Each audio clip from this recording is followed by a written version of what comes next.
Muy buenos días, bienvenidas y bienvenidos a una nueva sesión del ciclo de actualización para periodistas CAP sobre democracia y derechos humanos en Guatemala. Esta mañana nos acompaña la licenciada Claudia González Orellana para abordar el tema Acceso a la justicia, un derecho para todos.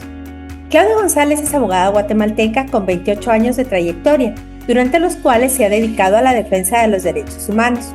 Ha desempeñado distintos cargos en organizaciones como la Fundación Mirnamac, la Oficina de Derechos Humanos del Arzobispado de Guatemala y la Comisión Internacional contra la Impunidad en Guatemala, CICIG, en donde desarrolló múltiples investigaciones por graves delitos de corrupción, saqueo y cooptación del erario público. Tras el cierre de la Comisión Internacional, llevó adelante la defensa de 9 abogados, algunos exfiscales del Ministerio Público y otras personas defensoras de derechos humanos criminalizadas por su trabajo anticorrupción. Por esa labor recibió el reconocimiento de Lawyers for Lawyers o Abogados para Abogados en Holanda en el año 2023. Licenciada González, muchas gracias por acompañarnos esta mañana en los ciclos CAP para abordar este importante tema. La escuchamos. Muchas gracias por permitirme nuevamente estar en estos procesos de capacitación. Para mí este tema es lindo, yo amo el derecho penal como buena abogada, pero hay muchos retos que tenemos. Como tú bien lo dijiste, ¿será que el acceso a la justicia es para todos? Pero bueno, vamos a hablar un poco sobre el tema y vamos a compartir algunos temas. Como todos ven, la pregunta es si el acceso a la justicia es un derecho para todos, y ahora lo vamos a analizar en el transcurso de esta hora que tenemos para conversar. Vamos a hablar un poco sobre el derecho a la justicia, a qué se refiere básicamente este derecho, los elementos que debería contener un acceso a la justicia. Como siempre, tenemos que hablar desde el ámbito del derecho una definición para ver cuáles son esos elementos que nos ayudan a definir qué es el derecho a la justicia. Este es un derecho bastante amplio que se conecta con otros derechos. ¿Y cuáles son aquellos principales instrumentos normativos a nivel nacional e internacional que nos permiten hacer referencia cuando hacemos el llamado a poder decir este derecho quiero que se vea y se analice a mi favor? Y finalmente un poco el papel del periodismo con relación al acceso a la justicia. O sea, el acceso a la justicia no solo es un tema de abogados, también es un tema de periodistas, y que entre ambos podemos fortalecer la democracia. Vamos a empezar con el primer tema sobre el derecho a la justicia. En el caso del organismo judicial, en Guatemala hay un déficit de jueces. Guatemala específicamente cuenta con una tasa de 7.7 jueces por cada 100,000 habitantes.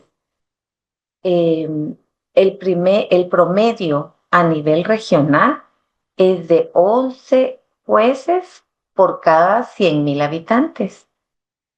Pero el estándar internacional habla de que para que tengamos una justicia más o menos accesible, sería recomendado tener 17 jueces por 100,000 habitantes. O sea que a nosotros en Guatemala nos hacen falta 10 jueces por cada 100,000 habitantes. Eso es un déficit muy grande y que debemos considerar también como un elemento que deberíamos de analizar dentro de la solicitud de acceso a la justicia. Ahora veamos, este es un tema con relación a recursos humanos, pero también ahora veamos sobre la cantidad de trabajo. Se registra un promedio anual de 54,836 casos ingresados solo en el ramo penal. Pongámosle, redondeémosle, 55,000 casos. Pero el sistema logra dar un egreso a un 73%. Obviamente ese 73% habría que analizarlo porque las formas de sacar esos números de casos no son de una manera que satisfaga el acceso a la justicia. El ramo penal representa el 12% de los procesos judiciales, superado únicamente con el ramo civil. O sea que el mayor número de denuncias que ingresa al sistema es de cuestiones civiles. El ramo penal solo tiene un 12%. y el mayor número es en los juzgados de paz, que destacan con el mayor número de volumen en tramitaciones. Y eso es comprensible porque juzgados de paz hay mucho más a nivel de las comunidades y es ahí donde se resuelve el mayor número de problemas, la conflictividad, que consiste en los porcentajes tramitados ya por todas las materias. Por ejemplo, en el año 2014 el mayor número era la rama civil con el 30%, el área penal con el 23%. Veamos el porcentaje de niñez, que es un 7%, el nivel de trabajo un 5%, familia, los problemas familiares un 18% y un tema de un poco de todo 17%. Entonces vemos ahí también que la conflictividad no solo es el tema penal, tampoco vemos que son muchos problemas entre particulares, muchos temas laborales también, y eso es un tema que debe resolverse para reducir la conflictividad o el nivel de violencia en Guatemala. Eh, la región de cómo se concentra el mayor número de casos lo podemos ver en el tema de ciudades. Por ejemplo, el 52% se encuentra en el área metropolitana, luego entramos al 18%, que es el área de suroccidente, y el que sigue sería el área central y el área nororiente. Entonces podemos ver ahí más o menos la conglomeración o la cantidad de personas que hay en cada región y por eso es entre mayor número de personas, mayor número de conflictos y mayor número de solicitudes de acceso a la justicia.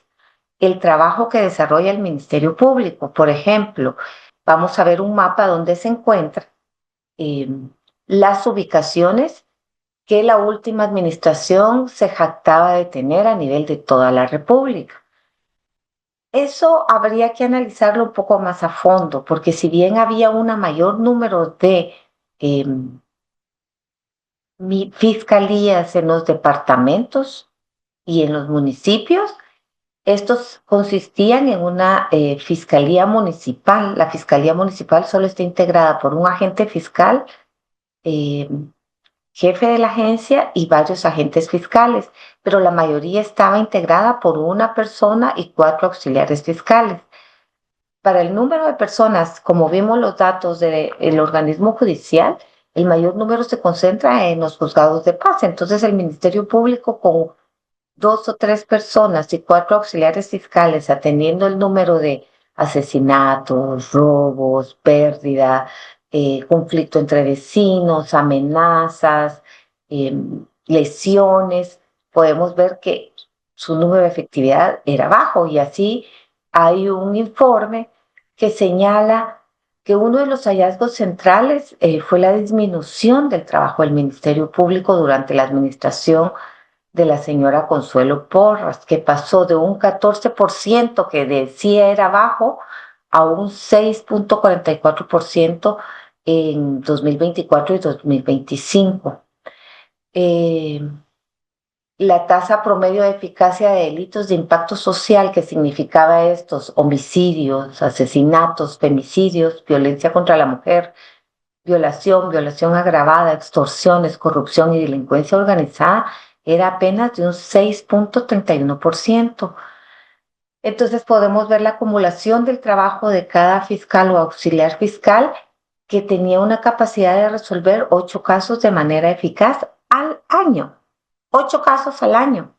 No tenía mayor capacidad porque el mayor número de tiempo está recibiendo denuncias. No tenía tiempo ni capacidad de resolver, entrar a investigar, analizar los otros casos que se pudieran dar. Con relación a la distorsión en la presentación de resultados del MP, este informe en particular advierte una distorsión de la forma en que el Ministerio Público presentó sus resultados al final de cada periodo, ya que contabilizaba como casos resueltos o gestionados a las desestimaciones de archivos, lo que inflaba de manera abrupta las tasas de eficiencia anual, superando en algunos casos el 100% anual.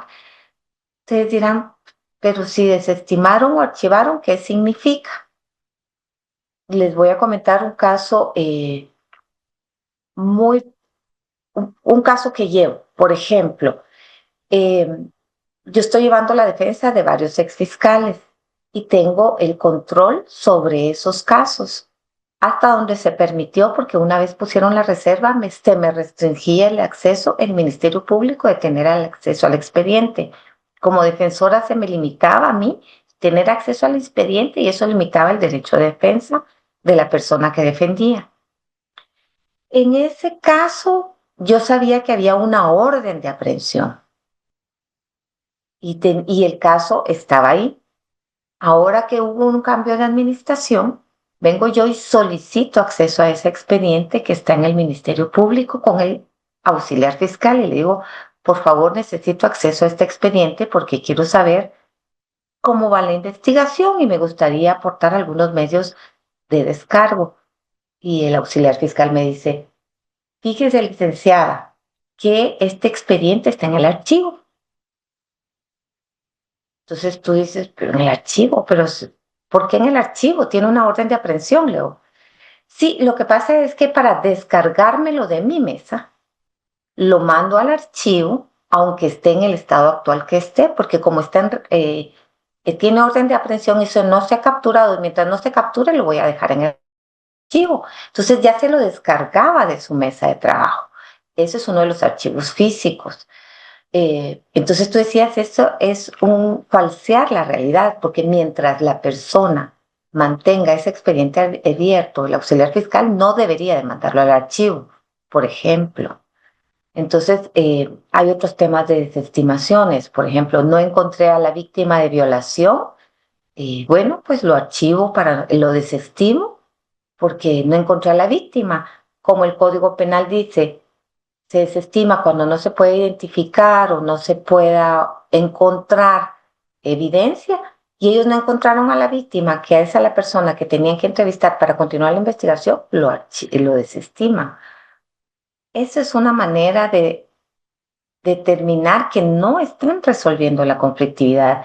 Y eso tiene que ver con el acceso a la justicia de la víctima. Los problemas que vimos no pudimos tampoco profundizar mucho en el tema del Instituto de la Defensa Pública Penal, por ejemplo, de cuál es su capacidad para apoyar a víctimas.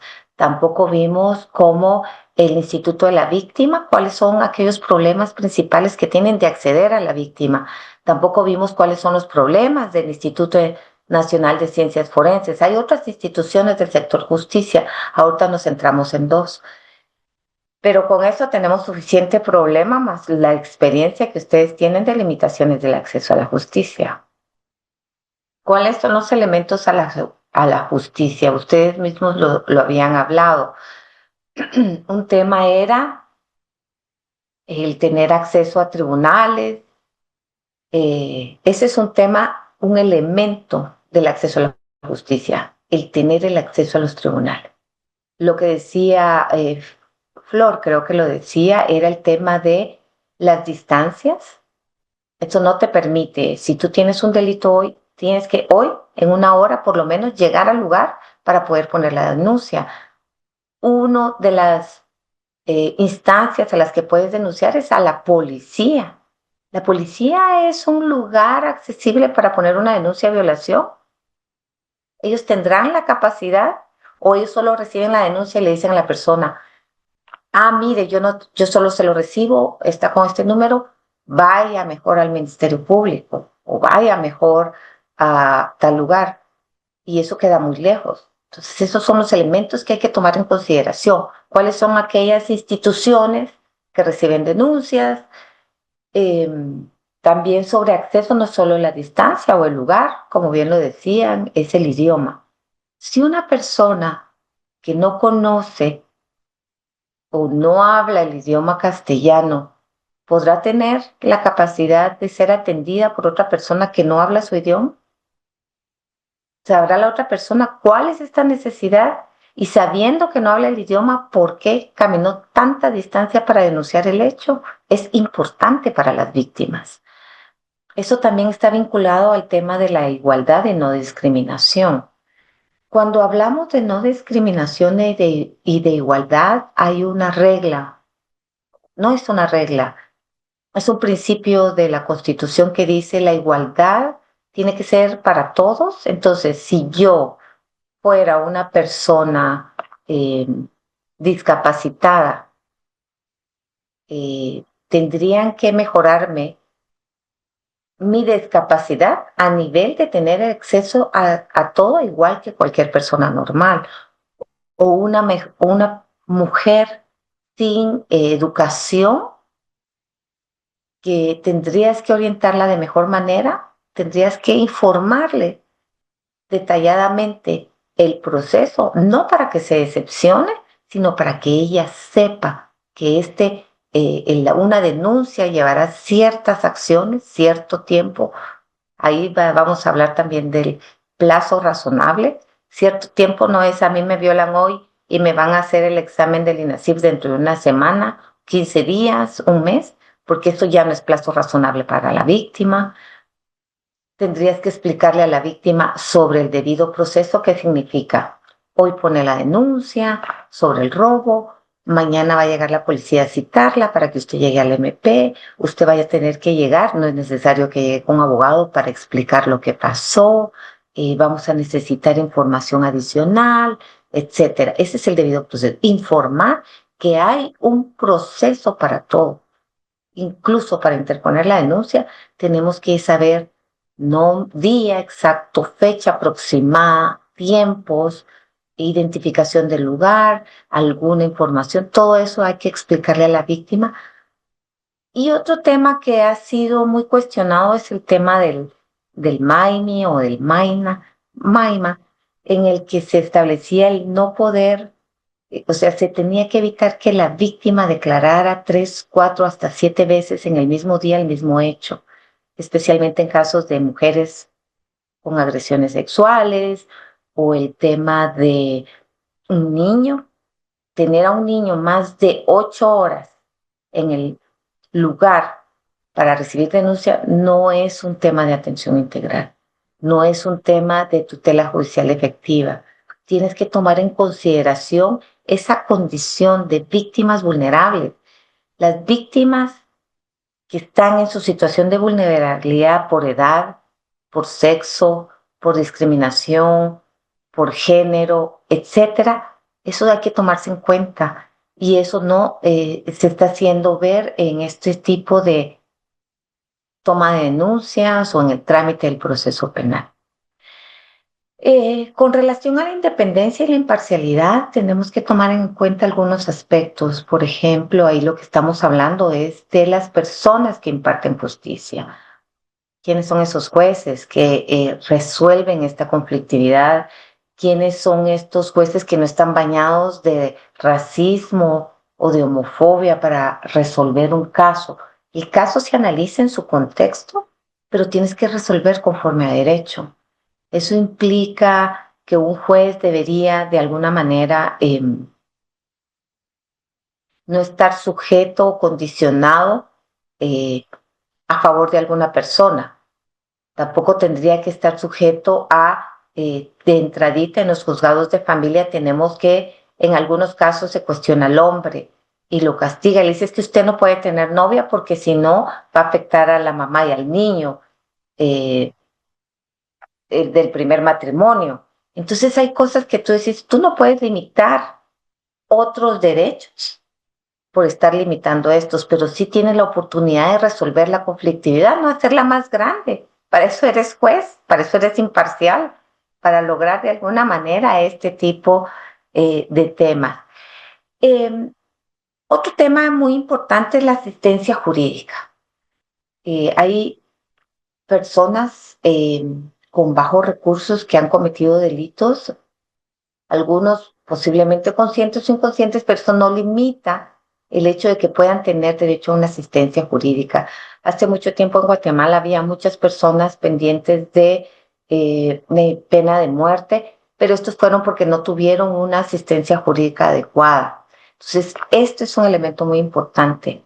Aunque la persona que haya cometido el hecho tenga que pasar por un proceso, no se puede negar el hecho a que tenga asistencia jurídica. Y eso implica también que para la víctima deba tener ese apoyo. Y ahora vamos más allá porque también debería de tener un acompañamiento eh, psicológico para llevar un proceso penal.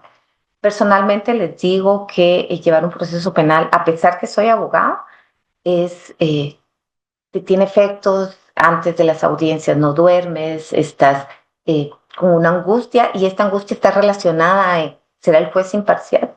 ¿Podrá ser el juez imparcial en mi caso? ¿Llegaré a algún momento al debate? ¿Cuándo llegaré? ¿Qué pasará? Hay muchas incertidumbres, pero no es precisamente, es por el proceso y porque hay una deficiencia total de este acceso a la justicia. Eh, Plazo razonable, obviamente, no podemos pasar en un proceso penal en años. Eso es, de acuerdo a los estándares internacionales, en contra de los derechos humanos. Tienes que llevar un proceso en un tiempo adecuado. Esa agonía de saber si te van a declarar culpable o no, o que reconozcan tu inocencia en un plazo razonable, que no puede pasar. Los plazos están establecidos en el Código Procesal Penal, los cuales no están siendo respetados por los jueces. Suspenden audiencias, ponen bajo reserva, no permiten el acceso a la población para poder tener ese debido proceso. Está siendo violentado. Entonces, todos estos elementos de acceso a la justicia, eh, de familia, de niñez, cuando un niño está abandonado, se lo quitan a la familia, lo meten en una institución. Esos son elementos que no son de acorde a un acceso a la justicia, porque la justicia se tiene que adecuar a la sociedad que tenemos. Y finalmente la ejecución de las resoluciones judiciales. Tiene que haber una cumplimiento de esas resoluciones judiciales y podemos ver cómo en Guatemala personas que ya han sido condenadas, como les doy el ejemplo más evidente que tenemos, que es la ex vicepresidenta Roxana Valdetti, fue condenada en el caso de la contaminación al lago de Amatitlán y ella con una condena de creo que de 15 o 16 años. Hoy por hoy está en su casa porque le dieron permiso para que pasara la condena en su casa, mientras otras personas con delitos menos graves están en prisión esperando, cumpliendo la condena. Entonces vemos que ahí no hay igualdad en la aplicación del tema de la ejecución de las resoluciones judiciales. Aquí hay demasiado que decir, demasiado que señalar, pero lo que podemos ver en las fotografías es que no todo está perdido, por alguna manera. Tenemos algunas abogadas indígenas que están especialmente trabajando el tema de justicia transicional. Tenemos algunas salas de audiencias un poco más modernas, algunas no tantos, pero se está trabajando. O sea, estas deficiencias se pueden trabajar de alguna manera.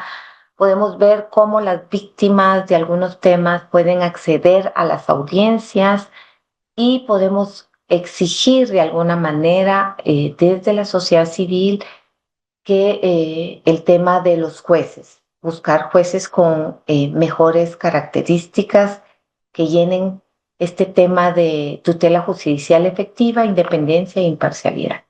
Aquí hay demasiado que decir, pero no los quiero abrumar con tanto, pero vamos a platicarlo más adelante.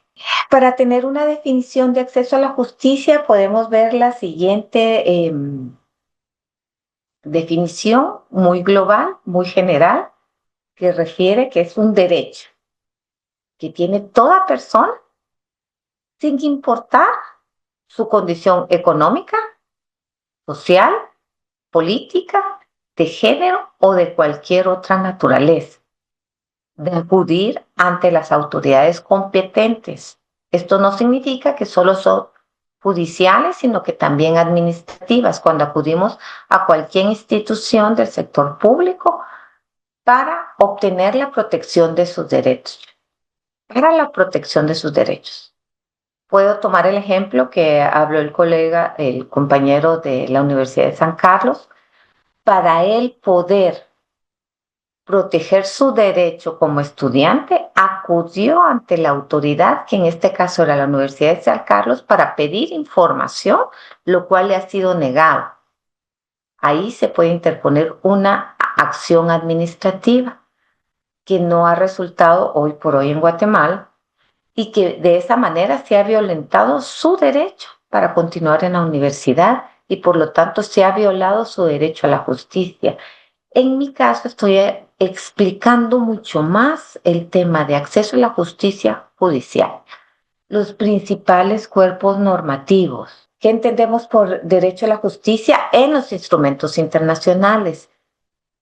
Yo entiendo que muchas veces vemos a los instrumentos internacionales como muy lejanos a nuestra realidad, pero es lo que nos permite que cuando a nuestro nivel nacional no tenemos una respuesta, podemos acudir al derecho internacional para decir, comunidad internacional, en Guatemala no se me ha permitido proteger o tener acceso a esa justicia.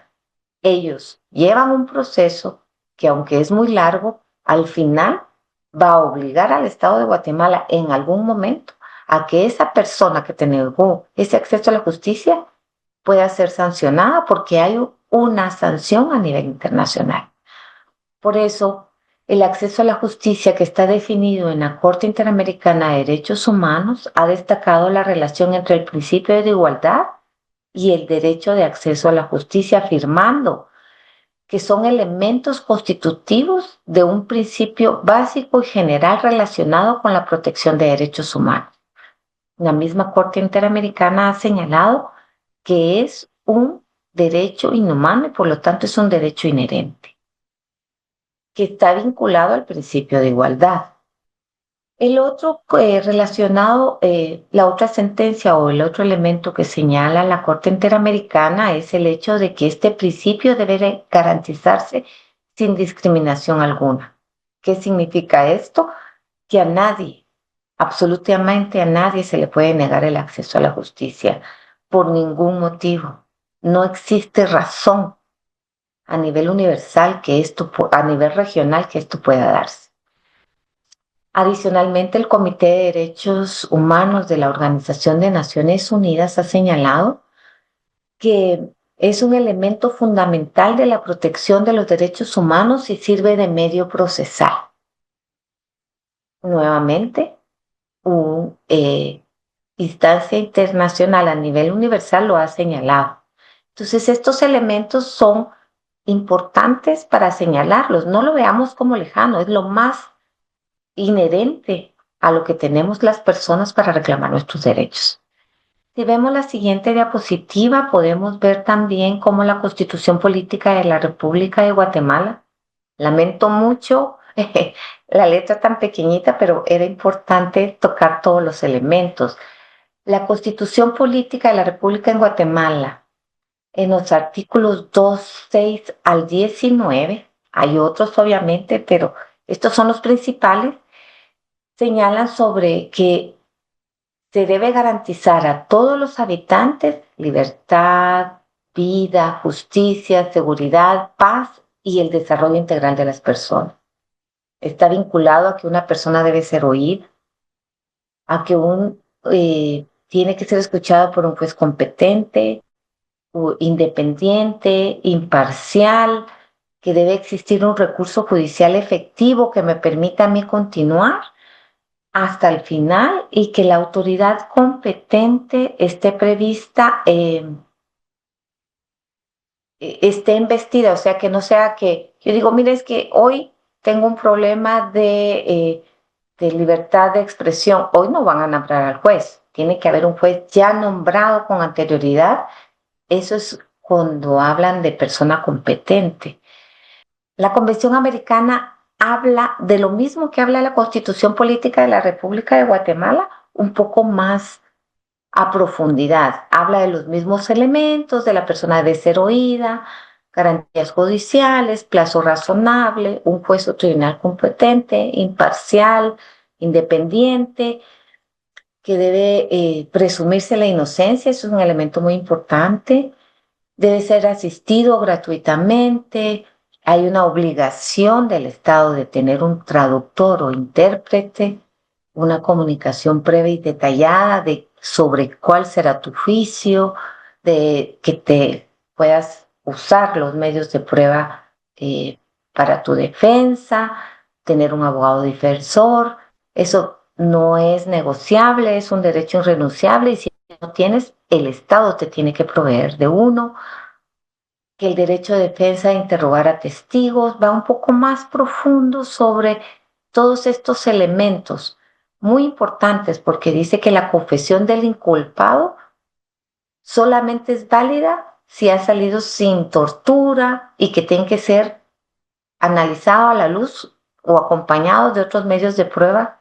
Y también tenemos que no puede ser procesado dos veces por el mismo hecho. Pacto Internacional de Derechos Humanos es otro instrumento internacional, básicamente en el artículo 14. eh, Vamos a tocar los mismos elementos, pero como les digo, los tocan con ciertos elementos a más profundidad. Vamos a tocar sobre el papel del periodista, que este es un elemento muy importante que quisiera yo tocar y que podamos discutir. Son los siguientes elementos, por favor. Ante toda esta problemática, ante todas estas instituciones, ante todas estas normas, cantidad de normas nacionales, internacionales que tenemos en Guatemala, yo les pregunto, ¿la información que ustedes den con precisión y contexto pueden prevenir abusos? Sí, definitivamente que sí, porque ustedes dentro de su función de periodista pueden explicar cómo funcionan estas instituciones, cuáles instituciones, Ministerio Público, el organismo judicial, INACIT, todo el sistema de justicia, la policía. ¿Qué hacen? ¿Dónde puedes poner tu denuncia? La puedes poner en la policía, también la puedes poner en el Ministerio Público, también la puedes poner en los juzgados de paz, también. Entonces, lo que te quede más cerca, no por fuerza te tienen que mandar hasta la cabecera donde te van a atender. Eso sí, dependiendo del delito, porque no es lo mismo recibir un tema del delito de violación que un delito de robo, por ejemplo. Puedes explicarles cuáles son esos derechos a esas personas. Por ejemplo, si una señora llega y le dice que no me recibieron tu denuncia, entonces le dice, mira, el, la Constitución o el Ministerio Público ha dicho que estas son sus funciones. Si no te entienden, pide un traductor. Ese es un derecho que tienes. Dices, yo no hablo el castellano, quiero un traductor porque quiero señalar A, B y C. Y lo exiges. La exigencia es porque es una obligación del Estado. ¿Qué mecanismos existen para presentar la denuncia? Ya lo señalé. También podemos, desde los periodistas, ser esa voz de las víctimas.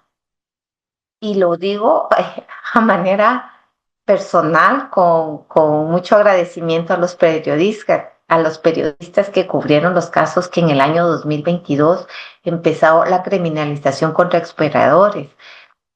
Los medios tradicionales no nos entrevistaban, no cubrían nada, pero hubieron medios comunitarios y periodistas en particular que le dieron cobertura y nos dieron la noticia y todas estas cuestiones irregularidades que después en el 2023 se dieron contra eh, eh, posibles candidatos a presidencia y diputados.